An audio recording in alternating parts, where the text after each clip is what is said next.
What's up, guys? Mike Golic Jr. here. Welcome to the Bleacher Report college football reaction stream.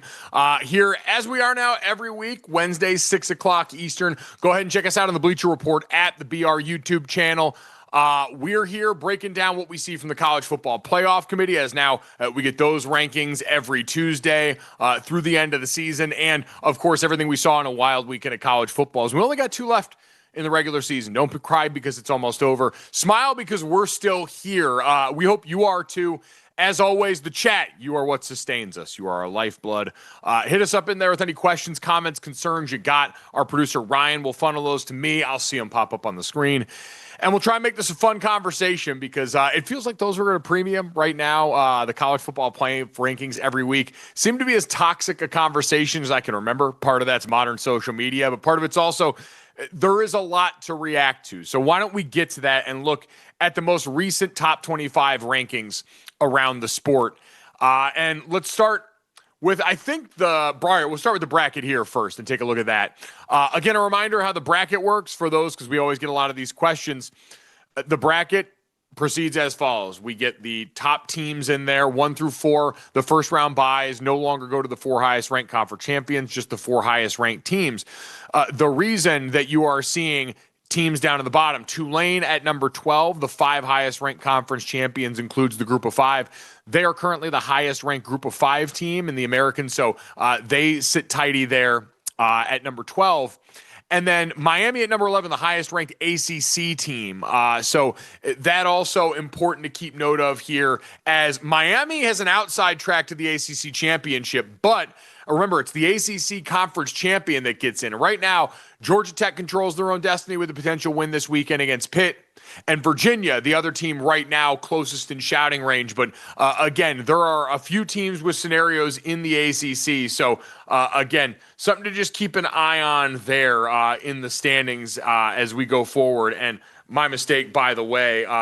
Sorry. Yeah. Tulane, incredible there. Although Navy still not quite out of the mix either there with an upset win over USF this last weekend. So lots to keep an eye on. That's the reason that you're seeing the bracket differ from the actual rankings themselves, where the 11 and 12 spot, the trapdoor as we've called it, occupied by 2 Big 12 teams, 11th ranked BYU. Oh, excuse me. Those are the polls there. 11th ranked BYU and 12th ranked Utah. So they would be the 2 knocked out in this case for the Big 12, replaced by the ACC in that. USC will be top 12 after they beat Oregon this weekend. Very well could be. USC moving up at 15 is a really interesting development. And in a weekend where there are comparatively fewer good games leading into rivalry weekend, USC has a big-time opportunity. Now, they're going to be on the road at Autzen, difficult place to play, an Oregon team that's incredibly talented, if not incredibly tested this year. Lone loss to Indiana, who we know is one of the top teams in the country. Their big win against an Iowa team that fell out of favor with the committee quickly and is now no longer ranked, but still a tough out. I know the committee chair, Hunter Yurchek, who took over for Mack Rhodes, said that Oregon's still getting credit for the Penn State win. So that really interesting to me. USC, a different team home and road all year. The splits are pretty staggering for them. So can that passing offense really go out and win the day against an Oregon defense that I do think is a pretty darn good group? So that could be USC's potential way in. Obviously, that would be big for Notre Dame as we talk about their place in the proceedings here. I think the big points of disagreement so far. Go Dogs in there from TJ Antonio 77. Yeah, congrats to Georgia. Probably one of the biggest wins of this past weekend. Maybe them in Oklahoma. Georgia moves up to number 4. Looks a lot more like the title contender we expected them to be at the start of this season. They got a great inside track on this. But I want to look at what I think is the biggest discrepancy right now. So everyone this last week has been focused on Notre Dame and Miami in that debate. I was stunned, and listen, I'll fully admit my positioning on this, right? I am a Notre Dame alum. I played college football there. I have a lot of family that went through there and all that, so I watch a lot of Notre Dame. I'm stunned. Oklahoma rightly jumps Notre Dame with their win against Alabama. We'll get to a little look inside that one with a play we picked out. But man, Notre Dame being ranked ahead of 10th ranked Alabama, who falls way down after a loss to Oklahoma where they outgained the Sooners, post-game win expectancy, all these different stats tilt in favor of a Tide team that was undone by turnovers, some special teams woes. It probably didn't lose as badly as it looks in the game. I was stunned considering their resume and the teams they had beaten so far this year. Alabama's got wins against that number 4 Georgia team, 14 Vanderbilt, 20 Tennessee, and 22 Mizzou, versus Notre Dame, who their best win is against number 15 USC. Spalding 0-1, I hear you saying Bama's overrated. There are issues with the team, right? The lack of run game rearing its ugly head and turnovers for a team that had the best turnover margin in the SEC. That, to me, is kind of an outlier. Now, turnovers always due for regression, but I don't think Alabama's overrated by any means. And on paper, their resume better than Notre Dame in terms of the wins. Notre Dame got a big win plucking the wings off a Pitt team this past weekend who was briefly ranked number 22 and now falls out of the top 25 because of that. But I thought Alabama would have been above Notre Dame. No, Bama has the most hate against them. I'm not sure. This does seem to reek of like maybe a loss of some of the aura from the Saban days, but I'm with everyone else. No issues on the top 6 as we look at that group and round it out. Texas Tech moving up to 5, Ole Miss at number 6, even in the midst of all the Lane Kiffin rumors. That team, I never bought the ultimatum reports from them that Lane Kiffin was given any sort of ultimatum. He denied that on Pat McAfee. That would be the ultimate cutting off your nose to spite your face if you're Ole Miss in the midst of a season that could still end with a national championship. Ohio State Blue Blood, I hear you. Alabama's lost to Florida State. One of the things that gets brought up in this, because we see with this committee, we'll get to that with the Miami Notre Dame debate, who you lost to does seem to matter in this conversation. And when you start to look at the teams bottled up with 2 losses, Oklahoma, who obviously just beat Alabama, so they're going to be ahead of them, lost to Ole Miss, lost to Texas in that rivalry game where now they get to jump them because Texas has 3 losses firmly out at this point. I think even if they were to beat Texas A&M at the end of the season, it'd be really hard to get them back in there. So that becomes a difficult conversation for them. Notre Dame, their 2 losses, well documented to Miami and Texas A&M the first 2 weeks of the season. And so, yes, Alabama technically the worst loss of that bunch with the Florida State game, but still, the teams they have beat, to me, that's a far different conversation than when we start to compare Notre Dame and Miami and the consternation that's gone there. Rob Moore, 36193, does it, though, because Miami beat Notre Dame. All right, let's have that conversation, the head-to-head debate that rages on, because while you see here on the bracket Miami technically at 11 and there, Miami 13th in the College Football Playoff Committee's rankings. They come off this past weekend beating an NC State team handily that Notre Dame also beat handily in their game against them earlier this season. Notre Dame gets a win against a Pitt team that was ranked at the time on the road. College game day there never really looked and felt close. The only reason Pitt even had an offensive score on the day was late. Notre Dame backups in. Pat Narduzzi calls a timeout with 5 seconds left in the game to try and go and get points on the board for the crowd that believed that Pitt wasn't really serious about winning this game based on, I think, poorly contextualized comments for Pat Narduzzi at the podium this week. So Notre Dame deserves credit for that win, but I do thought it was interesting. Again, Hunter Yurchek, the committee chairperson, said Notre Dame and Miami not being discussed in the same pod of teams. The teams are kind of discussed in pods of 3 when they do the rankings in the committee room.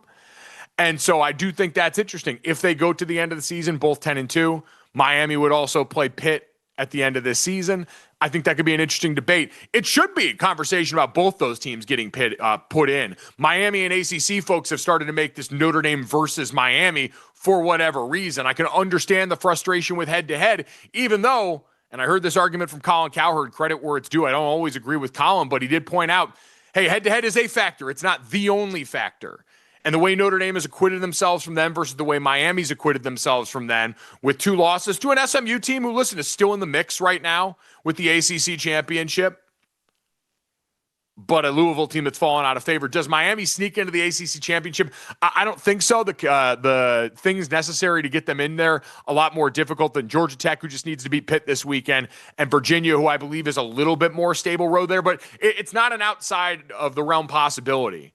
But we're talking about the notion of getting two teams in because Miami's much more likely path seems to be as an at-large team. So they're clearly going to need some help, though. I think Notre Dame's ceiling is probably here at 9, and they could be bumped down. But for Miami, what they could do closing out this season, and if Pitt maybe sneaks back into the rankings, I don't know, depending on what happens down at the bottom in 20 to 25, could be interesting and vital for them. Again, I understand their issues, and I understand the Miami fans' anger.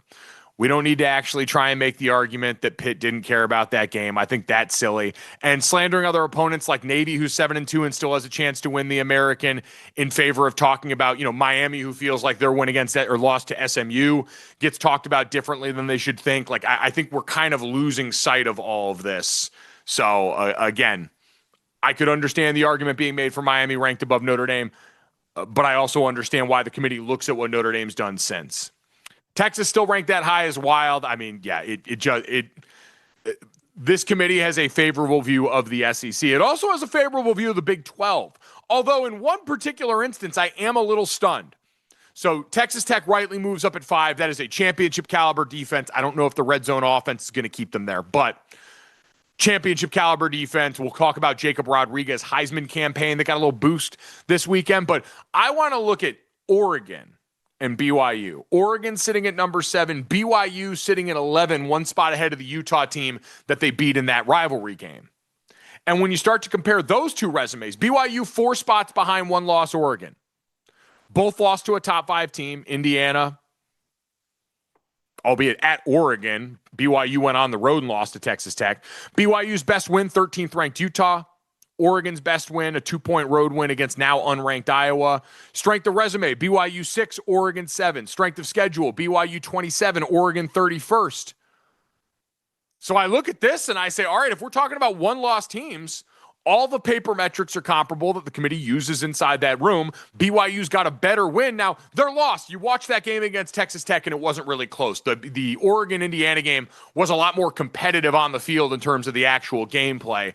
BYU, I think, crossed the 50-yard line like 3 times in that game against Texas Tech. So I can understand looking and feeling like they're further apart, but each week as we wipe this clean and look at the resumes, I do feel like that gap between those two teams pretty difficult to reconcile given what's happened. But again, eye test factoring in a big way for the committee, and Oregon, one of the beneficiaries of that. Dante Moore, the offense, high-powered defense, that clearly a big part of this. And we talk all the time, man.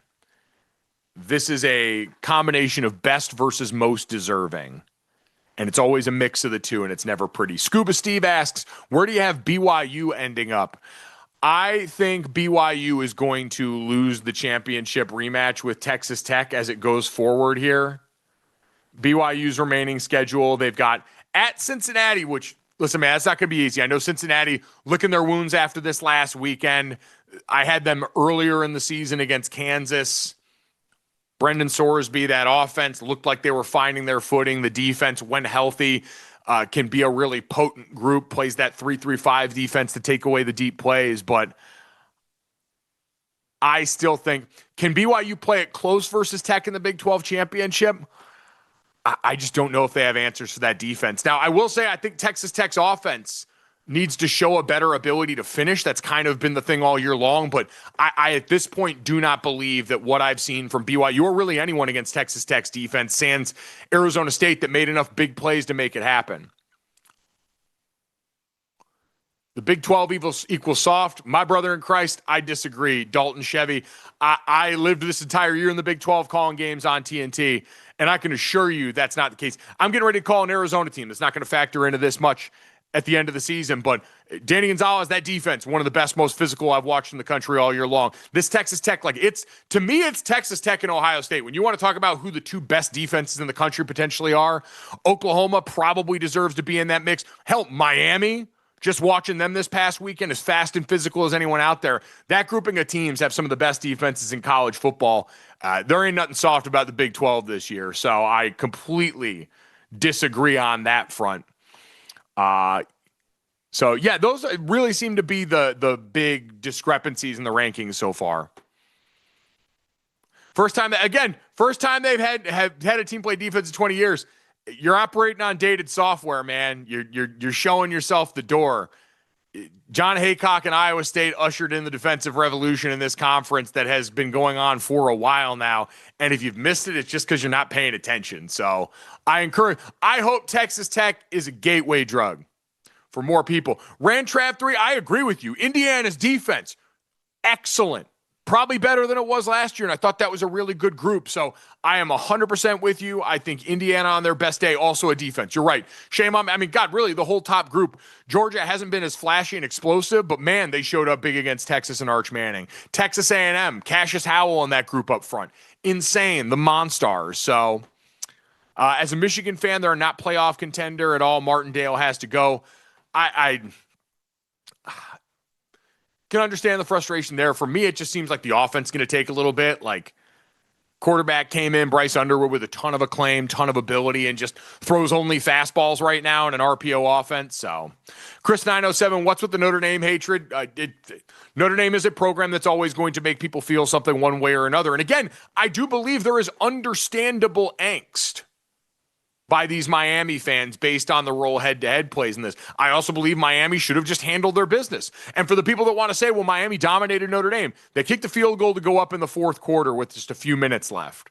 Notre Dame had a chance to win it on the final drive. Miami, yes, looked dominant at stretches in that game, but if you want credit for a dominant win, close the door on it. If you want to talk about who's at fault for the conservative play, we can have a Mario Cristobal conversation, since that's kind of been the MO there for a while of a coach that I do think does not put his foot down on the gas pedal nearly enough at the end of these games. So, but yeah, Chris, that's kind of the answer to the question. Notre Dame, because they're different, always going to kind of inspire a certain level of either love from some people, hatred from the other, but hey, that's show business, baby. So as we look ahead again, Oregon, USC, here we go. Do you think OSU hasn't really opened up that offensive playbook yet and that they're playing reserved? Potentially, I think Ohio State, to me, like the biggest thing that's shown up as I've, parachuted in every couple of weeks to kind of check in on them. The offensive line I thought was better at the start of the season than it's showing itself to be now. I still think, once again, that's a team that's more talent than overall production at that position in a way that leaves them vulnerable against some of these better defenses.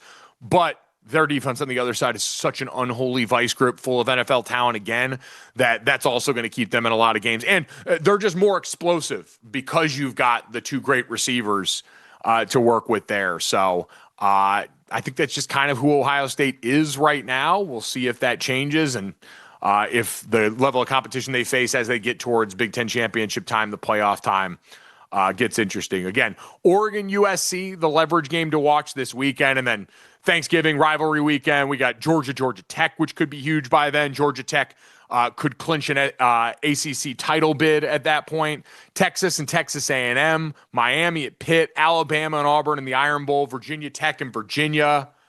All this going to be fascinating to watch. So get your popcorn ready and get ready to go. Let's go through some of the games from this weekend. We lingered a little long on the CFP reactions. Again, if you got more questions as we go along, let us know. Ryan will get a hold of those and get the chat to me here. But in the meantime, let's talk about Texas A&M. Historic comeback for the Aggies. Down big at the beginning of this one. They ended up winning 31-30 over, kind of like we talked about, every conference sort of has their landmine team, and South Carolina historically, enough talent defensively and with Lenora Sellers to make that happen. For Marcel Reed, this game started off struggling, ended up balling, a career-high 439 yards for him.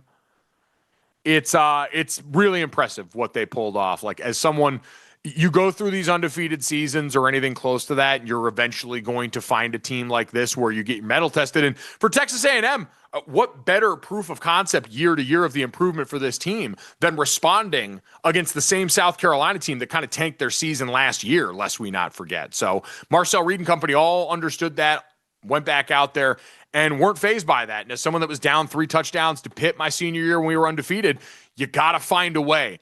It's not to say, hey, you throw style points out the window and totally excuse the effort, but South Carolina, like Penn State, is a team with NFL caliber talent at some important positions on the defensive front at quarterback in a way that's always going to make them a really tough out. So I don't want to totally wipe it away, but Texas A&M, I think this is kind of, everyone sort of gets that one game where you look and say, all right, you found a way, survive and advance. It's going to have to look a lot better against Texas, especially against that Texas defense.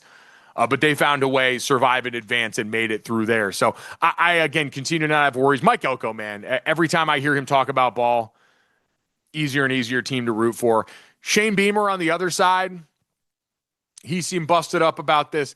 I don't know what the future looks like there necessarily with Shane Beamer and the Gamecocks. I really like him. I think they've done a great job, but this is another year where the ability to protect the quarterback, a real struggle. Let's talk about Oklahoma and Alabama. This one, to me, is probably the most fascinating outcome of the weekend. 17 points off 3 turnovers for Oklahoma in this game. Alabama was plus 10 entering Saturday, 4th best in the nation, best in the ACC.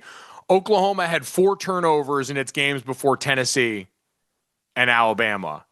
They proceeded to have 3 each in those games. 6 takeaways, 2 games, 37 points off turnovers. So that's why the talk you've seen this week is Alabama outgained and outplayed Oklahoma in a lot of ways. But that Oklahoma defense, war machine, weapon. John Mateer doing just enough for that offense. It wasn't flashy or explosive all the time. He ground out some tough yards, not a ton of them in the run game, and kept them on schedule enough to take things over here. But to me, this is why I was surprised that Alabama fell as far as they did, because watching this game, yes, hey, the Alabama run game's still not quite there, but Ty Simpson in this offense still made a bunch of splash plays. The defense still made some stops and some big moments. It was just, hey, Oklahoma and Brent Venables' defense, going back to last year when they beat Alabama, they're like that. They're a championship caliber defense. And if we're talking about an Oklahoma playoff-bound team, that's a defense everyone should fear.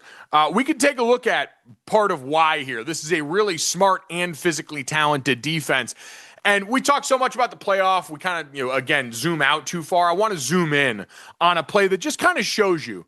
It's just 30 seconds of high-end pre-snap ball from both these teams. Kalen DeBoer and Ryan Grubb on the offensive side for Alabama, Brent Venables in this Oklahoma defense, and what goes on from the neck up. So watch at the beginning of this play.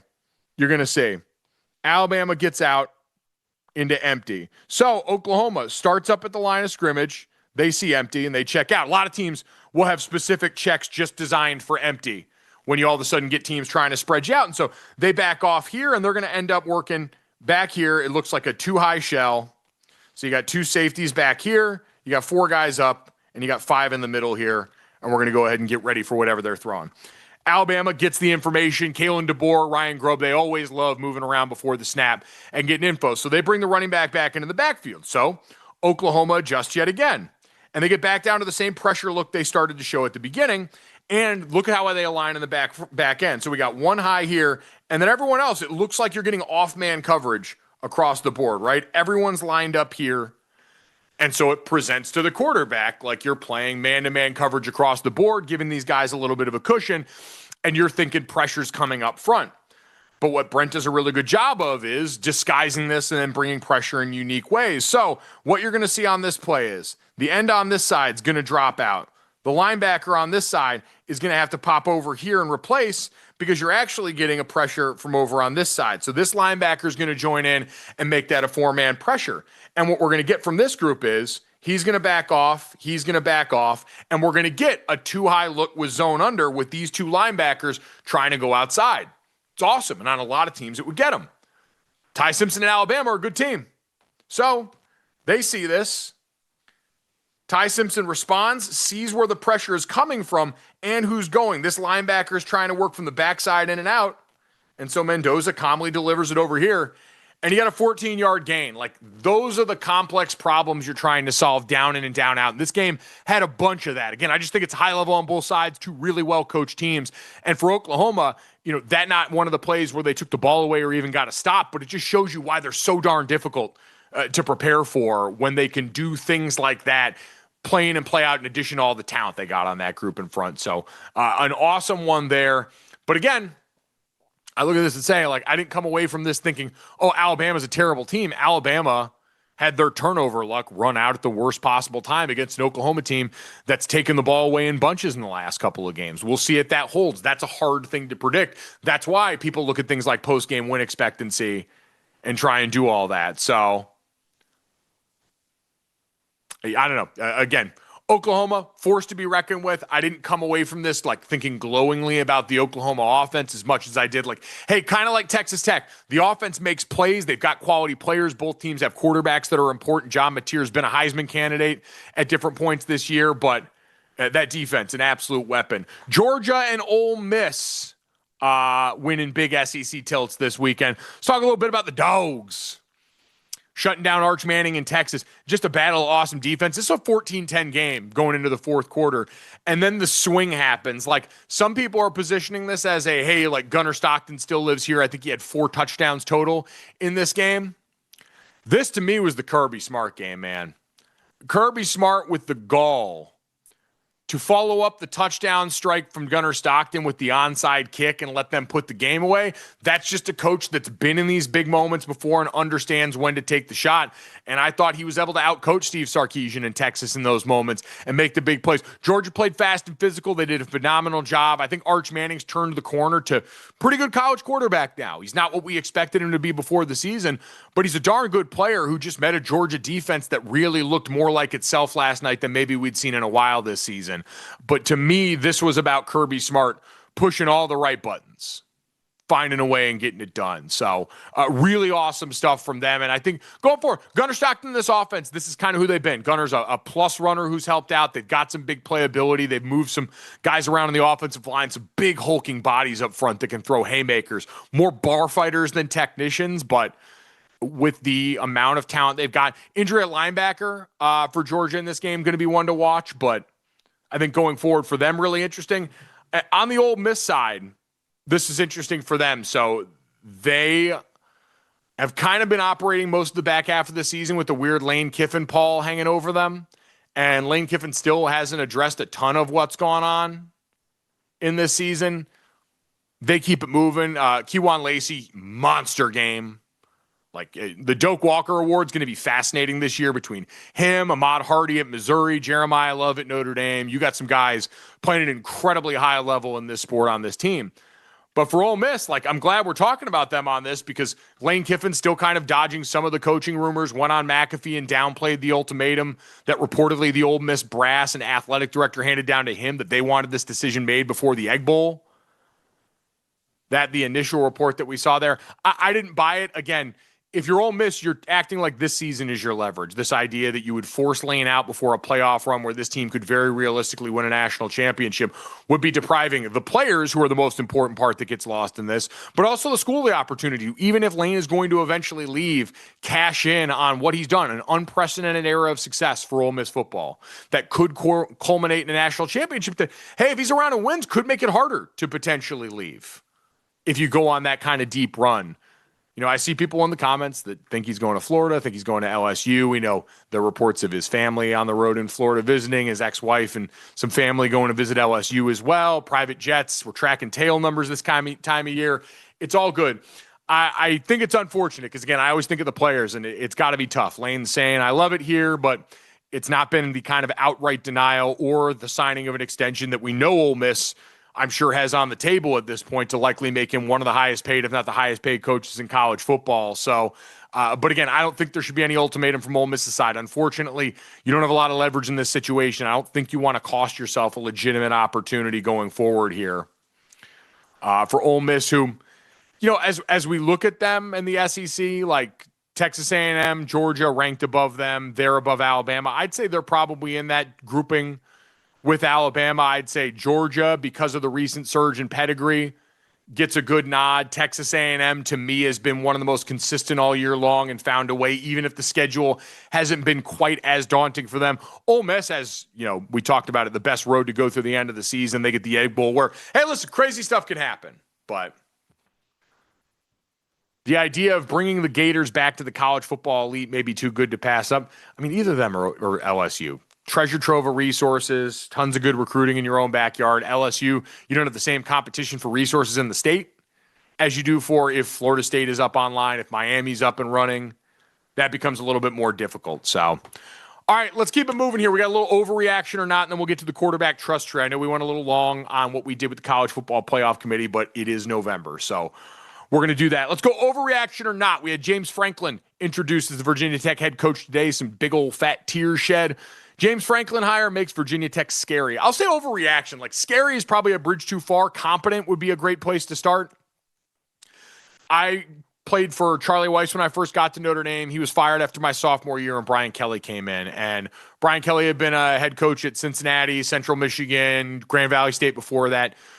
Knew how he wanted things done as a head coach. And I think that's where this hire to me matters the most. James Franklin came in and said, this program has to look, smell, feel like a big-time college football program. The brass have talked about reinvesting in the idea of the modern construction of a front office in college football and the way that has to happen.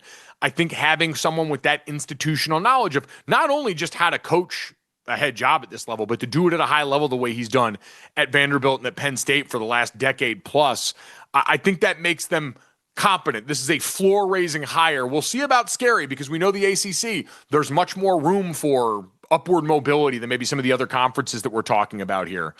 But I'll say that. Overreaction or not, Jacob Rodriguez should be a top 3 Heisman candidate. This past weekend, Joey McGuire and them got him in on offense for a Wildcat touchdown. Reminder for people that might just be getting to know the Jacob Rodriguez story, began his college career at Virginia where he was on the offensive side of the ball, technically listed as a quarterback, but was kind of that offensive weapon in that offense. And so they made use of that, which is smart. It's the way you're supposed to position this. I'll say not an overreaction. Now, I am a Heisman voter, so I can't really give away too much about the way I see the ball right now, but Jacob Rodriguez's name should be near the top of this as a representation of what's been one of the best defenses in the sport. A guy who led the team in tackles last year before they got all these portal guys. Less people think he's just a product of the dudes in front of him. Although you talk to him and he'll say, football's as easy as it's ever been this year because I got Hunter Lee in front of me, because I got David Bailey in front of me, because I got Romello Height in front of me, on and on down the list. These guys are incredible. So I would say not an overreaction. And also, he's got the counting stats in the right places. Manti Te'o, my teammate in 2012, runner-up in the Heisman to Johnny Manziel. 7 interceptions playing offensive off-ball linebacker. Jacob Rodriguez, 4 interceptions, offensive touchdown. I believe 7 forced fumbles on the season. So he's doing special things at that spot, and that's what you need to crack the conversation. Let's hope we can draft off some of the love for defensive players after what we saw with Travis Hunter last year. BYU will win the Big 12, overreaction or not. I'll say overreaction on this. We kind of talked about this before, so we can make this somewhat brief for the people in the chat saying talk about BYU. I think this is an overreaction. I don't think they can beat Texas Tech. Do you think BYU should be ranked higher? Yes, I do think they should be ranked higher based on what we talked about, the way that they're viewed relative to another one-loss team like Oregon for that question in the chat. But I also don't think they're going to be able to beat Texas Tech. I just think after seeing the way that matchup looked, even saying, hey, we'll take it to the neutral field and we'll do it in Arlington, I still think that group on defense is overwhelmingly the best unit on the field in that game. Bear Bachmeier made a ton of progress, won me over. I wasn't sure. Maybe it was the number to begin the season, but I thought he made a lot of progress in his first year at BYU in a wild situation, right? We know the circumstances that led to Jake Retzlaff no longer being there and going to Tulane. Bear Bachmeier transfers over from Stanford. Pretty incredible season overall. Not enough for them to win. Overreaction or not? Fernando Mendoza, QB1 of the 26 draft class. I'll say not an overreaction right now. I think it's going to be a conversation by the time we get there, but he showed enough. The physical abilities there, the arm talent's there.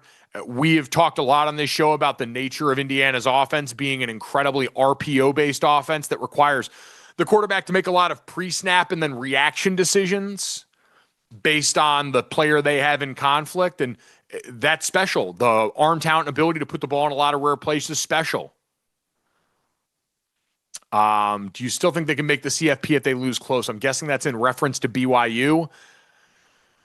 Boy, I think it'd be tough. I think if they gave them an incredible game, they might make it tough, but the gaggle of 2-loss teams that we have mounting up and 2 losses to the same team, I don't know how the committee would view that, truthfully, especially in the 12-team era. So if it's close, you got a chance, but I'd still say highly unlikely. I think BYU would have to pull off the upset.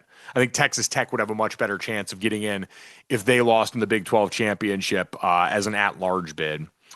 Last but not least, the ACC doesn't stand a chance in the college football playoff. Overreaction, man. Like, whether it's if Miami gets in as an at-large, awesome. Or if they get in somehow to the ACC championship, that defense, championship caliber defense. As long as Mario Cristobal can make some aggressive decisions and Carson Beck keeps the ball in their team's hands, they're in good shape because that defense is a group of badasses. Akeem Mesidor, Ruben Bain, They're just missiles every play. It's terrifying to watch and think about as a former offensive lineman. But even if Georgia Tech gets in, I think that offense with Haynes King at the helm, who's averaging like 340 yards a game right now between rushing and passing, they're the exact kind of kryptonite to pull off big-time upsets. We saw it almost last year against Georgia. I'm very fascinated by that rivalry game to end the season. So, no, overreaction. I think the ACC absolutely has teams that can compete, especially in those early rounds of the playoffs. Let's finish this off with our quarterback trust tree. We do it every week.